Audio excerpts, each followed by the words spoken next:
Thank you, everyone. I am Mario Corona, Frictionless Inc., from Austin, Texas. And I have the honor to moderate this great panel of super smart, intelligent, and successful people. And we'd like to make this a little bit different from what we usually do. I need to have some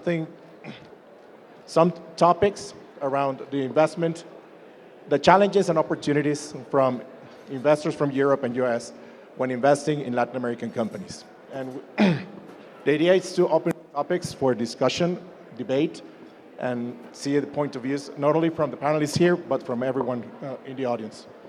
So I'll get started by introducing the panel, and I'd like you to do it in a different way as well.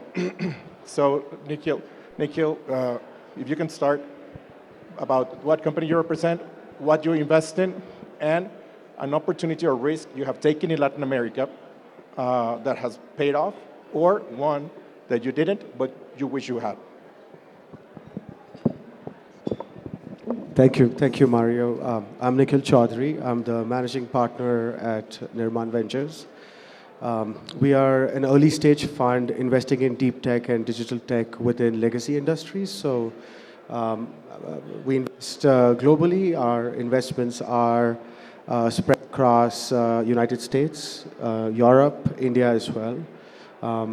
When I talk about digital tech, we also feel that AI, the recent AI revolution and robotics revolution is going to change legacy sectors the most. If you look at construction sites, that's one of our focus industries where you see a lot of people doing a lot of tasks that can easily be roboticized. So that's why construction is like our primary focus. Lots of missed opportunities in the VC world. We don't have regrets.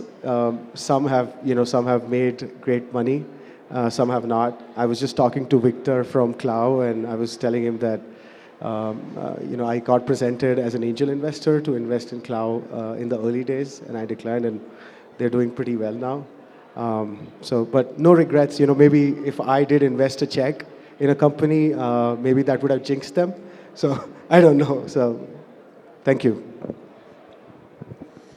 Hi, my name is Margarita de la Peña. I'm leading the investment for Zacua Ventures, very similar to Nirman Ventures. So we are an early stage venture capital investing in technologies for the built environment that goes from the manufacturing side to all the way the operations and maintenance of the buildings. We invest, as I said, early stage and globally. That's why the team is also distributed globally. I'm based here in Mexico City, covering Latam, but there's people in Europe. For IPO.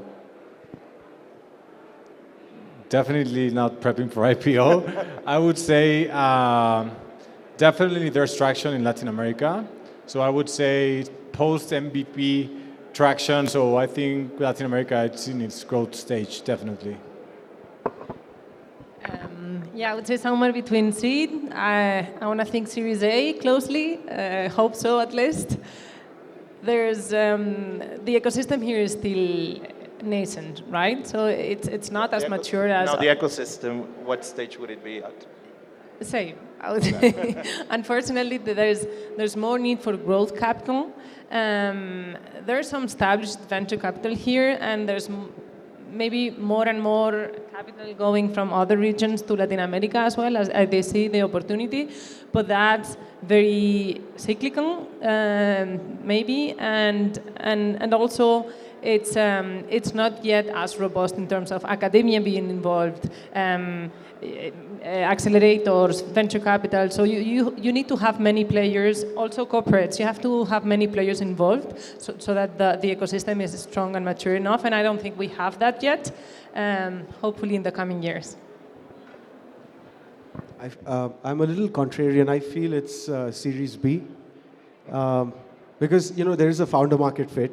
There's a product market fit already achieved, right? So the inflection point is there, and I feel there is some frictions around the growth. So I think, as Marga said, a startup to scale, it requires downstream capital as well. So you have your early stage funds, then you have your growth stage funds, and then your anchor funds to take it to IPO and cross IPO. So I feel the later stage funds are lacking in this market, and that's why I would like put it at Series B. Got it. Remember, there's no right or wrong answers here. It's for everyone to open up your minds and ask ourselves, where is it that we see Latin America right now, and how can we help grow it? Now, let's do another one here. Complete a sentence. The biggest blind spot European and US investors have about Latam is?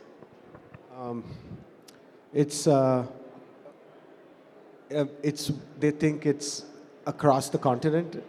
It's the same.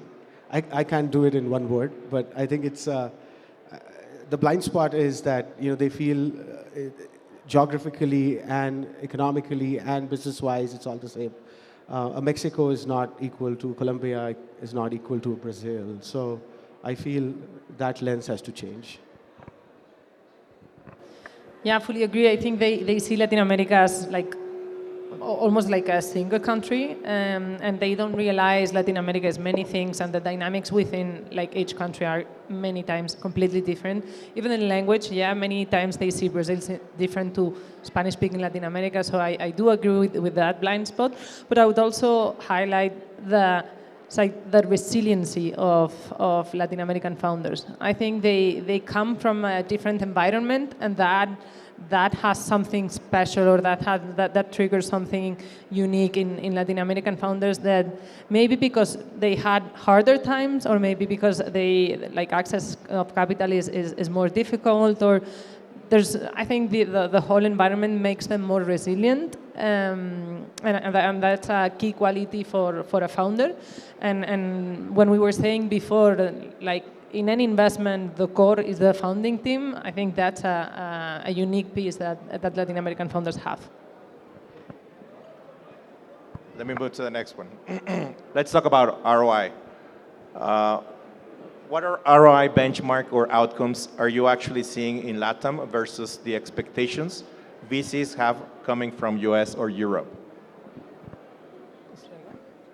So what are the expectations basically of the return? And I think the expectation is for them to perform as well as a startup or a founder in the US would perform in terms of metrics. And they're better or not really matching that expectation? I think it's different because so for example, how we see it at least is they are more capital efficient, for instance. And so many times, yes, growth goes at the cost of capital burning. And so if you're just looking into growth, then you're not compounding everything. So that's why I think so you would ask them to grow as fast, but they generally have less capital, so it's a bit tricky. But they also have in their hands a unique opportunity, right? So Latin America has massive problems, a massive market that they can also tap into it. So I think it's different benchmarks, but really understanding the opportunity that they're tapping. Omar? Yeah, I totally agree, and that's something that I've seen, that a big difference when you talk to founders in the US versus Latin America is founders in Latin America are more conscious of the resources that they have. So they're more focused on actually, even before 2021, they were actually focused on achieving profitability, unit economics, and whenever you talk to the US, it's a completely different rationale on how they think, and that's the reason is because we are more scarce when it comes in terms to capital. So that's the main difference and the KPI that I see in founders' metrics. Of course, you have growth. It's very important, but now more than ever, being able to prove unit economics. I got a few more still to go. Now, we see a lot of capital coming from outside Latin America, from Europe or US. And we saw, as an example, PropTech had a few years back one of the record investments in PropTech specifically. But is it tourist investors that just come for a little while, or is it the conviction growing for capital to stay here? And in your case, Margarita, you're kind of staying here. What is it that you're seeing, the tourist capital or conviction to stay? Thank you. I would say both, right? So I think there's a more mature investors landscape now in Latin America, and that is coming from Latin America, but also coming from the outside. As I said, there's a lot of capital coming in and out depending on the macroeconomics mostly. So, for instance, whenever like interest rates are high, capital is more expensive, and so they will be more risk averse, and probably like there will be an outflow of capital from Latin America. But that's, I think, natural. And then I think you need to live with that, right? So the country risk is higher versus other countries. So I think there's many elements that you cannot take out of the picture and just say, Latin America needs more capital, indeed. But I think that in and out movement of cash will happen still in the medium to near term. I feel so. In that terms, I'm also a tourist, because I haven't yet invested from my fund in Latin America, but that doesn't mean that I'm not looking and we're not trying to look for a deal that fits our mandate. So I would say, tourist versus who's here. And on the other hand, we also have an analyst who works from Mexico City. So we are kind of invested in the ecosystem. It's just that our thesis is kind of deep tech oriented, and we see a lot of prop tech and fintech focus. Marketplaces, which is quite common. In India, we see the same thing because it's like evolving and growing markets. They start with initial ideas that are simpler, basically. So I wouldn't put the touring capital verbiage just yet, because I think a lot of funds, Brick and Mortar has invested. These guys are very active investors. Zacua, I think Fundamental has invested in Latin America. So a lot of US-based funds and European funds, although they don't have boots on the ground here, but they still make investments out here too. And for the sake of time, I know everyone might be a little bit tired now, but I'd like to close with something for the audience as well, and ask for the audience.